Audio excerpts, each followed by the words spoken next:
All right, stand by. 10 seconds. Ready, camera, Show. one. Count. Ready, camera, And cue talent. One. Roll for record. It's a bloodbath on the campaign trail. I'm John Phillips, and the Battle of South Carolina is at the top of the rundown today.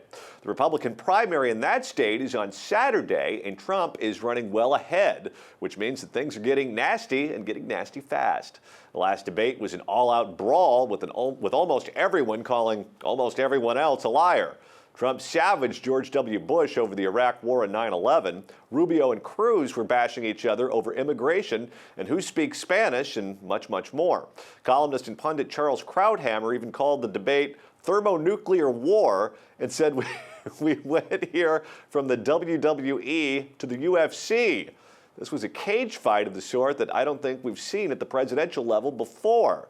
The debate even got into yo mama territory, as Jeb was praising his mother, Barbara Bush, who's desperately doing CPR on Jeb's dying campaign.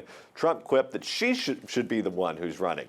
Trump was aggressive throughout the debate, and the audience responded with boos on multiple occasions, prompting him to say the RNC was packing the audience with lobbyists and establishment donors who oppose his candidacy. He even floated the idea that they've broken their agreement to be neutral, and he may have to run as an independent after all. It does seem like there may be some erosion in Trump's poll numbers as a result of the debate, but he's still way, way ahead of all the other candidates. We'll go over all the latest poll numbers in depth in this week's edition of Poll Position, so be sure to check that out. Is this kind of bare-knuckle brawling necessary at this point in the process to thin the herd, or is the nasty knife fight in South Carolina hurting the eventual nominee?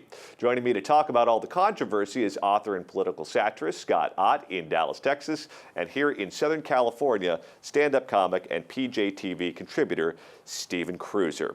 Now, there's a lot of fighting to get into, but let's start with the fight between Cruz and Rubio, because I think that fight illustrated a change in strategy in the Rubio campaign. Rubio was thought of and grouped in with the establishment candidates for some time. And people thought, okay, he's waiting for Kasich to drop out. He's waiting for Jeb to drop out. He's got his pole in that pond looking for those fish. But it doesn't look like Kasich's dropping out anytime soon. He's campaigning in Michigan, which doesn't vote for a while. Yeah. Who knows what's going to happen with Jeb? He's got a ton of money. He can probably stay in as long as he wants, regardless of what happens at the ballot box. I think is what we saw was Rubio making a conscious decision to go after Cruz and go after Ben Carson and try to stick his pole in that pond and go for those fish and try to get the more socially conservative voters. His closing statement was religious heavy, where he talked about gay marriage, he talked about abortion. I think he made a strategic change in that debate. Did you see the same thing I did? Yeah, they got to look at which voters are going to move right now. And as you said, Rubio's been looking at the other more establishment types getting knocked out, so they would naturally move to him. And since that's not happening now, I think everybody's kind of agreed, but not said it explicitly, that we know that the Trump people aren't going to move away from Trump, so they don't need to go after Trump anymore. The only one who hasn't gotten that is Jeb Bush, by the way. So everybody else is kind of like, okay, we don't care about Trump anymore. So the natural thing now is the Rubio-Cruz fight. And this is South Carolina, too. For people who may be new to primary politics, Republican, no, either side, actually. It's really not the South Carolina primary until somebody gets called a racist or a bad Christian, okay? Until you It's the Lee Atwater on state. either side, yeah. Someone has to be called a racist for the Democrats or has to have abandoned Jesus for the Republicans. That's when South Carolina officially starts. So this is where, if you think of it, Krauthammer's WWE analogy or a cage match, you got to warm up. You got to stretch a little. You do a little thing in shadow boxing in the back. That's what Iowa and New Hampshire are. And then when you get to South Carolina, then the gloves are off. It's bare knuckle fighting, and you're going to get bruised a little. You stop hitting the bag. Yeah, that's what happens. How about it, Scott? Did you see the same change in Rubio's strategy that I did? Yeah, and I think that Rubio and Cruz both go amiss when they get back into that argument about who said what as Jeb Bush pointed out, on a bill that didn't pass regarding immigration. I think that it is too complicated for people to suss out. And so when they're done arguing, you just think, well, one of them's a liar, or maybe both of them's a liar. We don't really know. And I think they really make a mistake if they get into that little back and forth thing. For whatever flaws he has, and they are myriad, Donald Trump's beauty is that he has a simple focus that everybody can understand when it comes to immigration. Now, you can agree with it or disagree with it, but you know what it is. When you get done listening to the Cruz and Rubio back and forth, you really come away thinking, well, I think they both basically believe the same thing, so why are they fighting? You know, after the debate was over, I was watching the response on Fox, and everyone was saying, well, Trump really made a huge strategic error by going after the Bush family, by going after Jeb, by going after W. He's very popular, and going after former President Bush is a risky strategy in a state like South Carolina, where he won not only in the primary, he won there in both general elections. Bushes have been winning elections in South Carolina for many years. And then Byron York of the Washington Examiner goes to a Jeb rally when W was speaking there. And he talked to, I think, 45 different people who were there to see the former president. And he asked them how many of them were voting for Jeb. And I think he could only find like 3 or 4 that were voting for Jeb. I think people were going there to see the president, but that doesn't translate into votes for Jeb. So Trump going after the Bush family, I don't think does him much damage at all.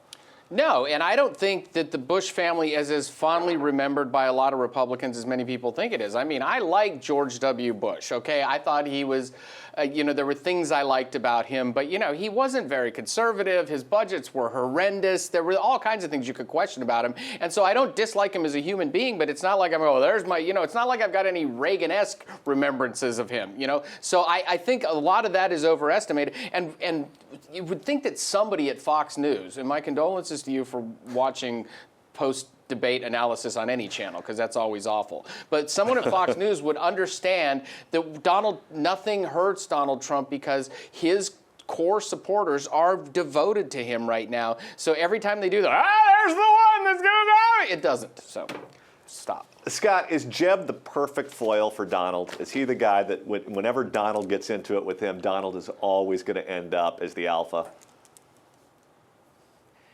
Yeah, I think so. And by the way, I don't think that Trump's, the whole issue about Trump and talking about George W. Bush was a strategic or tactical issue regarding positioning or stuff like that. The problem with what Trump said was that he blamed the Republican president of the United States, in effect, for 9/11, and worse, he said that the president of the United States, who was the Republican standard bearer, intentionally lied to the people and took us to war knowing that there were no weapons of mass destruction. That's the kind of thing that you hear Michael Moore chanting. That's the kind of thing you hear at a Code Pink rally. That's the kind of thing that Democrats, leftists, progressives, liberals make hay with. The fact that Reince Priebus did not rush up on stage during a commercial break and go over to Mr. Trump and say, if you don't retract that during this next segment, we are going to publicly come out against you and rebuke you. No Republican should ever say that in any debate. Well, the Republican brand is so badly damaged that the more that he attacks the institutions of the Republican Party and even the figures that are thought of as being popular, I think the higher his poll numbers go. I mean, we get into this in poll position. Donald Trump is going to win South Carolina, and he's probably going to win by double digits. What's the lesson that he learns after having this contentious debate where he attacks these sacred cows and then he still walks away with the victory? There's a presumption that Trump's at all introspective there in that question, and I don't know that that's a thing. I think there's something I want to throw in regarding that, and I've talked about this early on in the Trump phenomenon when I was watching the groundswell of support appear around him, and then our James Polis was talking about it a lot on Twitter this week too. I thought I saw a lot of the old Ron Paul people gravitating towards Trump early on. And if so, then what he did the other night was playing to a good chunk of his constituency. Okay? But Ron Paul never got 40% in a primary. No, because Ron Paul stuck to some esoteric things too. Nobody cares about the Fed. There are 12 people over at Reason who are talking about that, and nobody beyond that. So Ron Paul if Ron Paul had started off with, I'm going to build a wall in Mexico and they're paying for it, Ron Paul would have gotten 40%. But he started with the other stuff. Trump did this, so I think the lesson Trump learns is that, okay, this is my constituency. These are the people. This is what I know, and I don't think he worries about the Jeb stuff anymore. I mean, I don't think he ever worried about the Jeb stuff. But the lesson, there is no lesson. The lesson is this is a groundswell It's a populist thing. It's a cult of personality, and it doesn't matter what he does right now. I mean, I've said I can't say them on the air here. I've said some things on Twitter about like, oh, at his inauguration, he's going to do this, and they're going to love him. It's just, it doesn't matter with him. It's not the gong show. He's not going to get gonged. All right, Stephen Cruiser gets the last word, but now it's your turn. Are the accusations and attacks an important part of the process, or is the campaign getting too nasty? Tell us your thoughts in the comment section below. I'm John Phillips. Thanks so much for watching The Rundown.